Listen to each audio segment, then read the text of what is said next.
Hello, good afternoon, or good morning, as the case may be. Conversation one. We are now in the second week and the roster is set. So you're in this class for the long haul. Nothing's really improved in terms of coronavirus conditions. So we're going to keep doing this until the end of the month with the expectation that things will improve and we'll be in the classroom starting in April. So this is the second lecture I'm doing online, and I'm going to do 2 more, and then we'll be in the classroom again. That's what the plan is. It's a very dreary, but not cold, rainy day today, and spring is on its way. So the warm weather and less cases and hospitalizations will come with that, it looks like. Today we're going to start using the textbook, so we'll start with chapter 1. There are 10 chapters, as I mentioned, so we will be doing each topic in its turn. And today, when I explain to you what to do for homework, which is very simple, it also means that this is one of the questions I would like you to answer when you do your midterm examination and your final exam. So the first chapter is entitled Get a Job. Sorry, not get a job. It's a great job. Okay, if you're a person that says it's a great job, then you're lucky, because the majority of people, according to surveys in the United States at least, I'm sure Korea and Canada are similar, close to half of people are not satisfied with their job. Job satisfaction has gone down recently in the last few decades, and in particular because of coronavirus, added stress, working from home some people like working from home, but if you have a family and you're working at home, it's really stressful. And if your kids are not going to school, it's really tough, trust me. So 2 years ago, I was actually recording all of my lectures in my house for Chungnam classes. The first year I did that. And when my son it was okay when he was in kindergarten, but once he went to elementary school, and in particular when the elementary school classes went online, I'm trying to do my work in one room, and my 6-year-old grade 1 son is trying to do his Zoom classes in another room. It was a nightmare. So lots of people have become less satisfied with their jobs, but a job is a huge part of your life. And do you need a job? You do, unless you're independently wealthy. And if you're here studying just because you want to, that's great. You're very lucky. You're one of the few that's not concerned about getting a job when they finish university. But my assumption was kindergarten, elementary school, middle school, high school, university, get a job. That's why in Canada, parents frequently say, even to younger, kids in their family, young people in their family, teenagers especially, they say, oh, mom and dad, mom, I need some money. Dad, I need some money for this or that. And they say, get a job. And if you want money, get a job. The attitude here, let me talk about Korea for a minute, because most of you are Korean, but if you're not Korean, that's fine. I'm not either, but it's good for you to know what Korean society values and what it's like, right? The priority is education, and most Korean parents would much rather their children study, especially in high school, in order to pass the entrance exam for university, than get some experience and earn some money for themselves. One of the differences from where I grew up is that in Canada there is no SAT. We write the SAT if we want to go to American universities, but there's no SAT for Canadian universities. So of course you need to study hard and you need to get good grades, because your application depends on your high school performance, but you don't have to study for a particular test like your life depends on it. If one of your classes is bad, it's not going to kill your chances of going to university. So the pressure is different, and when I was young, I'm sure it's different now, but 20 years ago, 25 years ago, I should say, most of my friends had part-time jobs. It was normal. If you didn't have a part-time job, it was because you were lazy or because your parents had lots of money. One or the other. So let me get back to the point.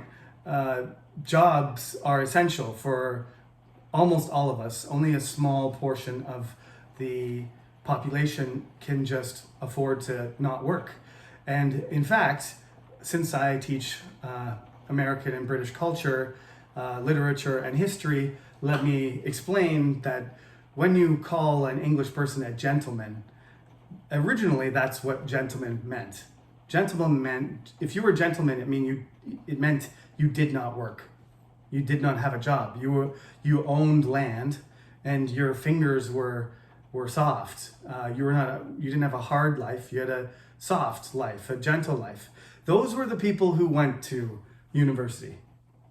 Farmers and laborers and craftsmen, blacksmiths and shoemakers, they didn't go to university. Eventually they started going to, grammar school and public school and sometimes private schools. But the finishing schools and the preparation for joining, political life or religious order, joining the church or joining the state as a leader, as a government official or representative or diplomat. That's all rich people's business. So originally universities were not public universities, not national universities like Chungnam. They were private religious institutions like Oxford and Cambridge. And they were designed to only cater to the upper class. If you weren't upper class and didn't have enough money or connections with the church, with important political persons, there was really no chance for you to go to university. So you're lucky. Let me also add that, the spirit of the university is to study. It is to learn, to gain knowledge, and to learn about yourself and to develop yourself.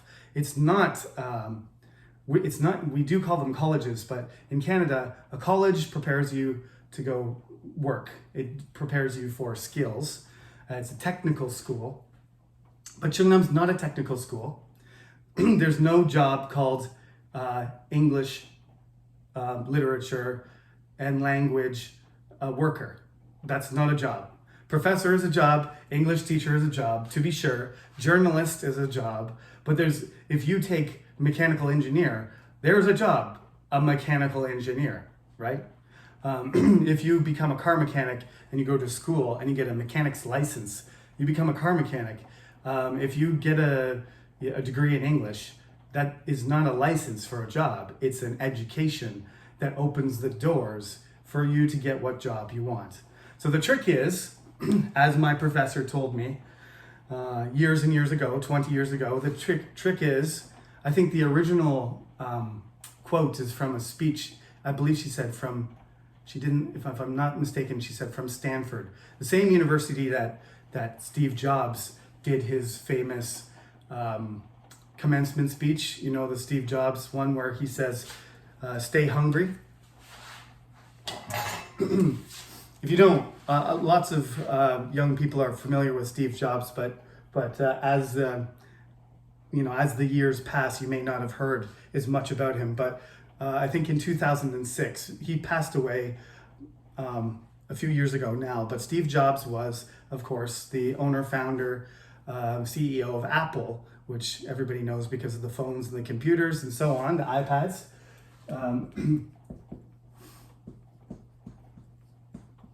In his commencement speech for Stanford, because he was a graduate of Stanford, he said, "Stay hungry," right? That's a famous speech that he made, and there was another speech made by another individual. Yeah, sorry, I missed the other part of the quote. Stay hungry, stay foolish. That's the part that caught everybody's attention. Like, what do you mean by stay foolish? Foolish people aren't smart people. Why would you say that? I think what he meant was, try things that are risky, try things that are different. Even though people think you're foolish, people probably laughed at the idea of him making a computer with this weird thing called a mouse with a string attached to it that would control the computer. And now everybody in the world uses it and thinks it's normal. But go back in time, 50 years, and tell a person, you imagine if you told your grandparents, there's gonna be this screen, and there's gonna be this typewriter. Okay, that makes sense. Typewriter, you're gonna type letters on it, but then there's gonna be this, round thing that looks kind of like a mechanical mouse. And you're gonna click on it, and it's gonna click on the screen, and it's gonna open up windows. They would have trouble believing that sounds like science fiction. It sounds like a crazy idea. So stay hungry, keep your desire, your motivation, and experiment. Do things that other people don't think are gonna work, even if you think they're risky or they're strange. You should still do them. That's Steve Jobs. Another famous speech, but I believe it was from Stanford, but I can't find the quote on my computer yet. Should have prepared that. My professor repeated that quote to me when we were graduating, and she said, "The trick is to find something that you like and then find a way to get paid to do it." And that sounded at the time like a crazy idea because, my generation, you're kind of a different generation than me. My generation, my father's generation, especially 2 generations ago, my father's generation, they were career people, right? If you go back to your grandparents and your great-grandparents and so on, some people had the same job their whole life, and then their children had the same job, and their children's children had the same job. That world no longer exists. So now it doesn't matter what your parents do, right? It doesn't matter if your father's a shoemaker. It doesn't mean you're going to be a shoemaker, and your children are going to be a shoemaker. But in the past, it was more likely that you would continue some sort of, family trade. Now, everybody wants their children to do something better, achieve something higher, a higher status, or more money, or more success, or more reputation, or something. That's pretty normal. But it was oriented around a career where you'd find a job, you go to university, you get a job at a good company like Samsung, and then you work there until you retire. Work there for 35 years, 40 years, and that's it. There's still jobs like that, but the job market has changed to include a lot of small business owners, people who are freelancers, and people who are working for companies but change jobs frequently. It's a lot more diverse than it used to be. And all of you are part of that job market. You have to recognize, even if your parents are like, okay, I want you to do this job and I want you to do it for the rest of your life, that's unlikely. In Canada, the average person now has 7 different jobs in their career. So a career doesn't mean one job. A career means a series of jobs. 4, 5, 6, 7, 8 jobs, okay? So this attitude about jobs all starts before university. University is just the point where you need to find out in which direction you want to go. You acquire some knowledge, some skills, get advice, network with people, and then you decide which job is fitting for you by the end. English is good that way because, sometimes people say, well, what kind of job are you going to do if you get an English degree? Anything. Do graduate from Chungnam with your English degree, improve your English ability, and then do whatever you want.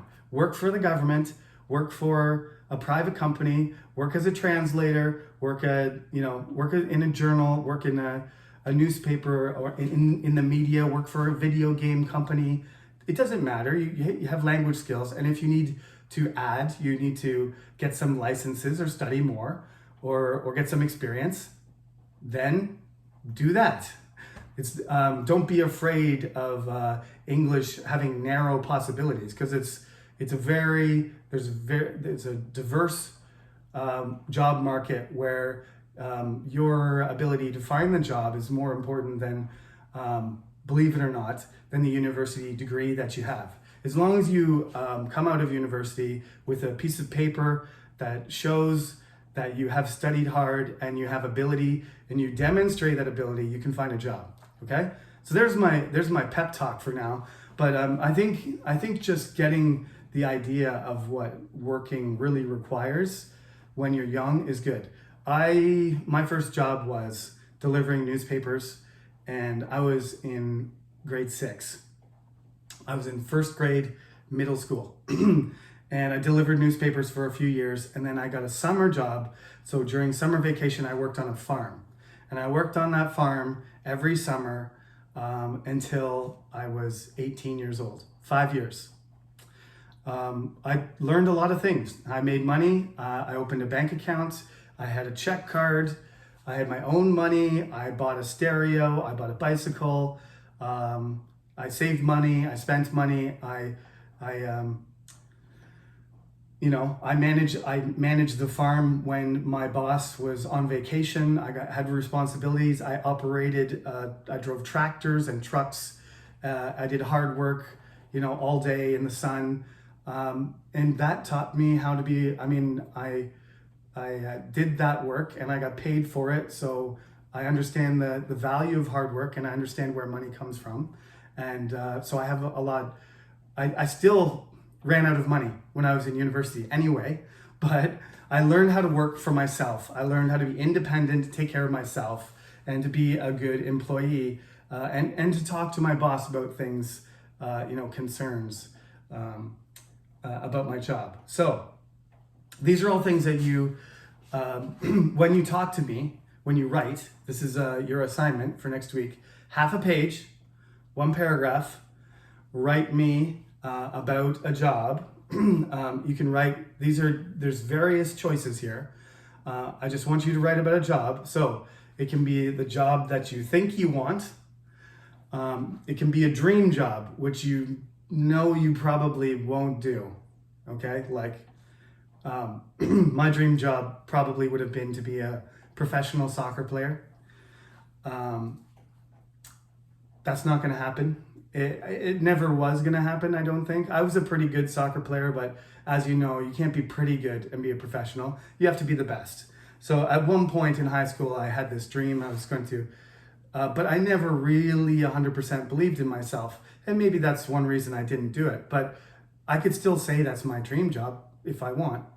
I do love my job as a professor. I do like teaching, and I do like researching and reading. And I do like helping students improve, and I like working with my colleagues as well. But no job is perfect. I would like a bigger salary. A professional soccer player makes a lot bigger salary than I do. I love to play soccer. It's entertainment for me, as well as, I don't love training, but I love playing soccer. And there's nothing as exciting as playing soccer in front of a crowd. When I was young and I was on a good team, we played in front of sometimes 100, 200, 300 people. I played American football in front of almost 1,000 people one time. And it's so exciting to be the player and to hear the crowd cheer for you. I've never had that experience in my life. Nobody has ever screamed for me to like run or go, or like after you score a basket or a touchdown or a goal, that everybody yells and jumps and screams for you and for the team. Nothing like that happens when you're a professor. No students, when you do a good lecture, everybody doesn't jump up and down and scream and, throw their drinks everywhere. So it's not, you don't get that rush. So every job has its appeal. So you can talk about your dream job. You can talk about a job if you've had an experience. Like I could talk about working on the farm every summer, talk about my boss and the pay and the conditions and everything like that. You can do the experience, you can do a part-time job, you can do a dream job, you can be realistic and talk about what job you're working towards practically as a goal. When you finish university, when you graduate, what you would like to do. So there's 3 or 4 options there, right? You can even talk about a job that you would not want to do, right? Because there's lots of jobs that you really, most people have no desire to do.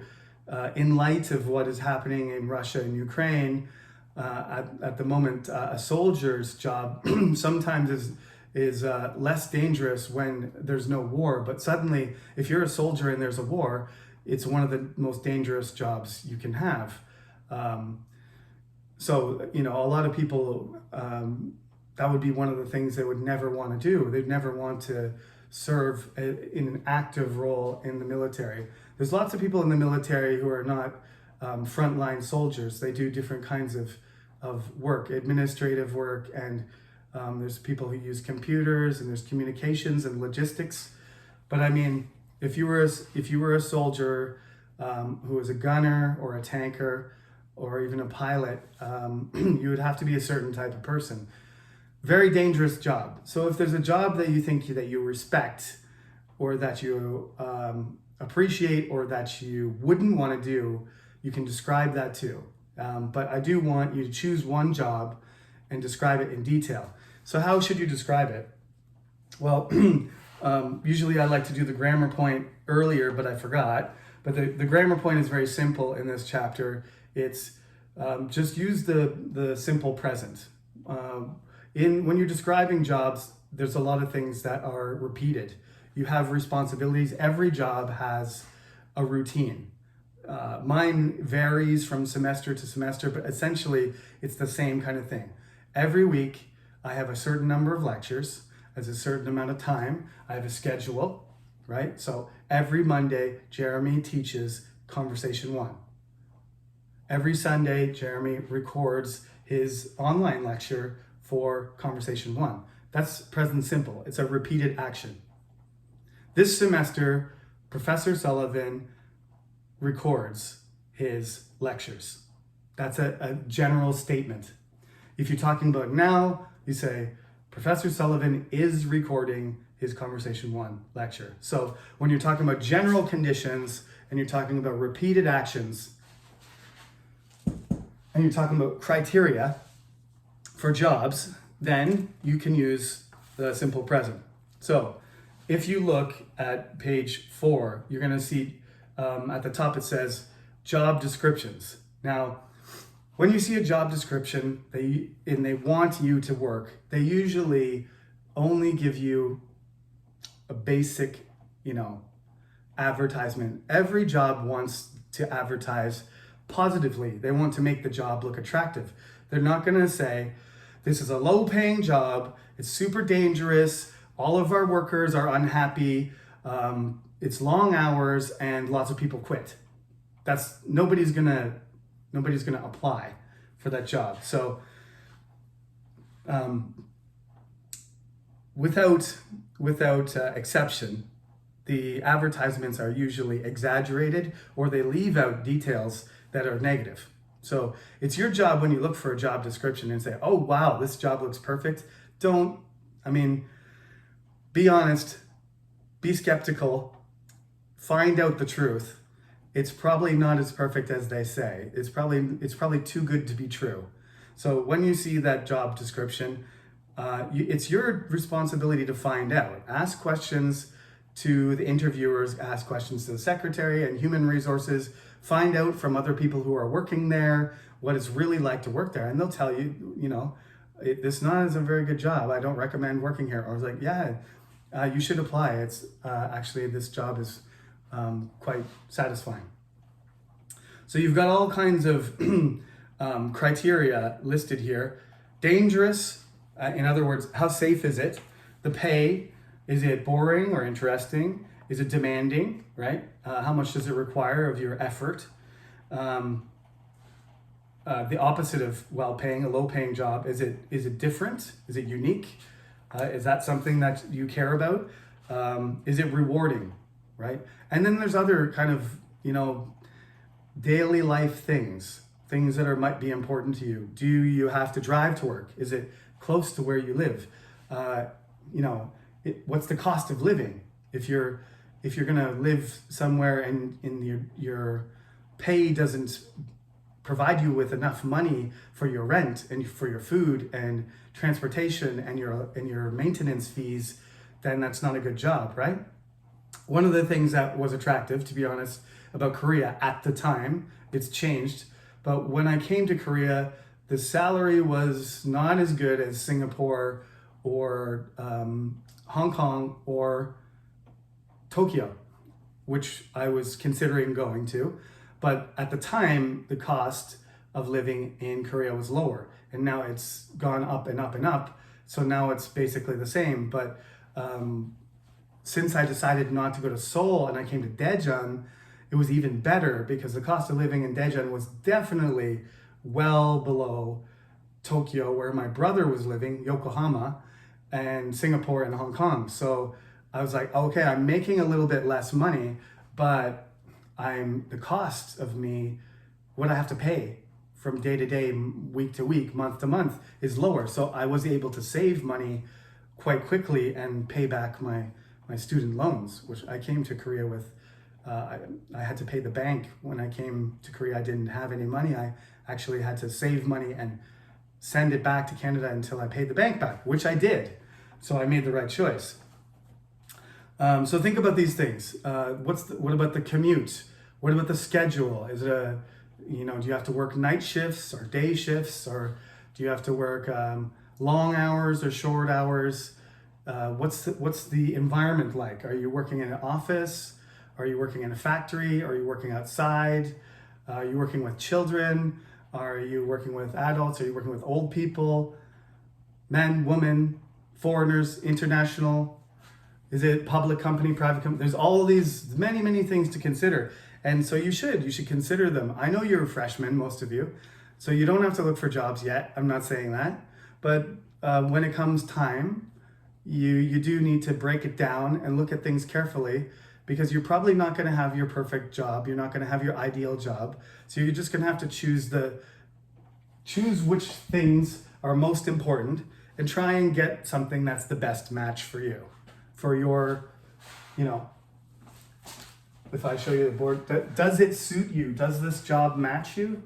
And what does that mean? Well, you have a personality. You should get to know your personality. So if you're energetic, or if you're quiet and patient, or if you're friendly and outgoing, or if you prefer to work in teams or by yourself, or if you want to socialize or not, or if you like I said, if you prefer to do something physical, or you prefer to do something, you're really organized person, right? Spontaneous person, or you like design. These are related to your personality. And what do you care about? Do you really want to teach kids? Do you really love kids, and do you want kids to grow up to be good people? Then you should be a kindergarten teacher. If you really like instruction and you want to see young minds get ready for the world and share your knowledge and advice with them, and watch their, the lights go on as they begin their own lives, then you should be a professor, right? If you love research and you want to cure disease, you should be a biologist, a chemist, a scientist, epidemiologist. What kind of environment? We went all over that already. Where are you working? What's the workspace? What's it like? Is it at home? Is it at office? Is it outside? Do you travel a lot? What's the environment? What kind of experience or education? Do you want to be a doctor? Okay, then you have to go to school for 12 years, right? If you want a PhD, same thing. If you want to become a CEO, you might have to work in the company for 20 years in order to get to that position.